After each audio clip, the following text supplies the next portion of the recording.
Coronavirus disease atau lebih dikenal dengan sebutan COVID-19 telah menjadi perhatian di seluruh dunia kini.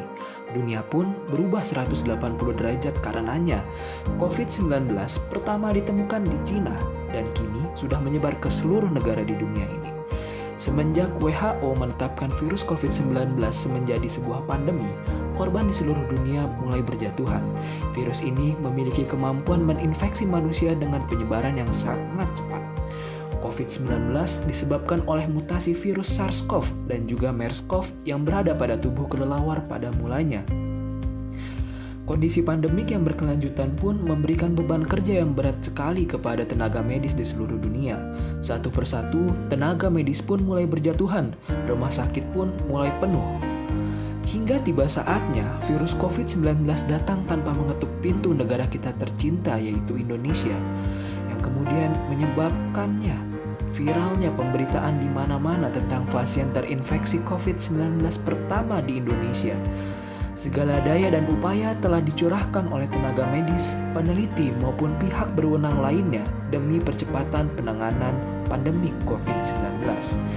Sulitnya mengidentifikasi COVID-19 dikarenakan virus tersebut merupakan varian baru menemukan jalan buntu di beberapa penelitian.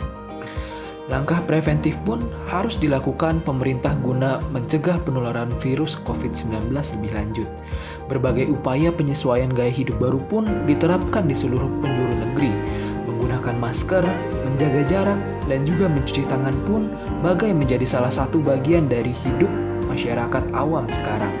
Sejatinya, kondisi kasus COVID-19 di Indonesia pun tetap menunjukkan keadaan yang memprihatinkan dengan total kasus sebesar 1.373.836 jiwa yang terkonfirmasi dengan kematian lebih dari 37.000 jiwa, kokoh menempatkan Indonesia di podium atas tingkat mortalitas tertinggi di antara negara di Asia Tenggara, bahkan di negara dunia.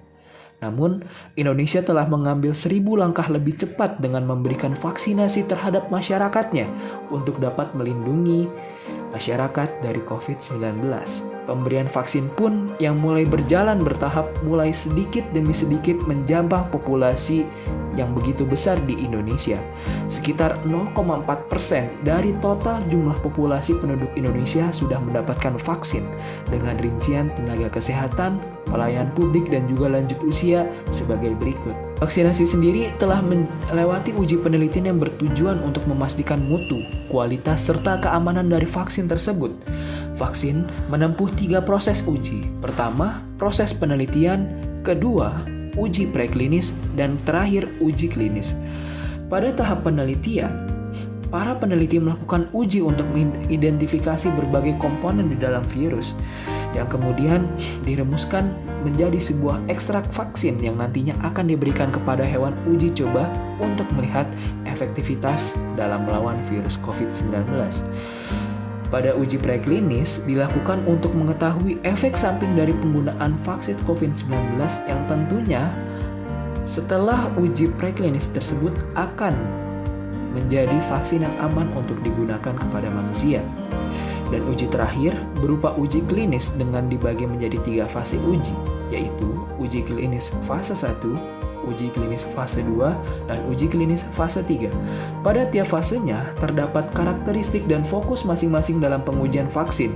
Contohnya, pada fase 1 berfokus dalam uji keamanan vaksin terhadap manusia. Pada fase 2 yang digunakan untuk sampel ratusan manusia untuk mengecek dosis yang tepat dan juga penjadwalan yang akurat pemberian dosis vaksin. Dan pada uji klinis 3 dilakukan untuk mengkonfirmasi tidak adanya efek samping dari pemberian vaksin terhadap manusia.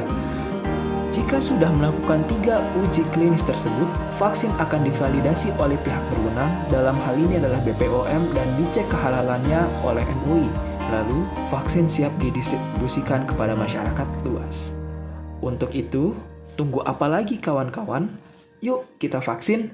Berikut ada beberapa video testimoni vaksin dari pelayan publik di Kelurahan Gedawang. Yuk disimak bersama untuk kamu yang masih ragu untuk divaksin. Vaksin aman, vaksin halal. Yuk kita vaksin karena vaksin dapat menjaga kita, keluarga kita, dan juga masyarakat Indonesia.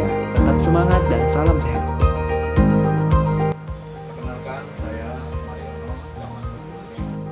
Mulyantoro, Lurah Gedawang, Kecamatan Banyumanik, Kota Semarang. Saya Sersan Kepala Purwanto. Saya Aibda Iwan Agus Prasetyo, Babin Kamtipmas, Kelurahan Gedawang, Polsek Banyumanik. Saya Siti Nasroka, Ketua Tim Penggerak PKK Kelurahan Gedawang.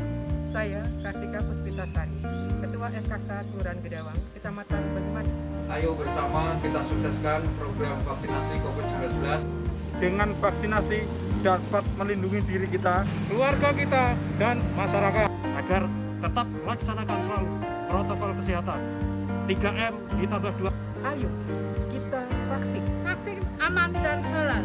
Salam sehat, tetap semangat. Ayo kita vaksin aman dan halal. Yes!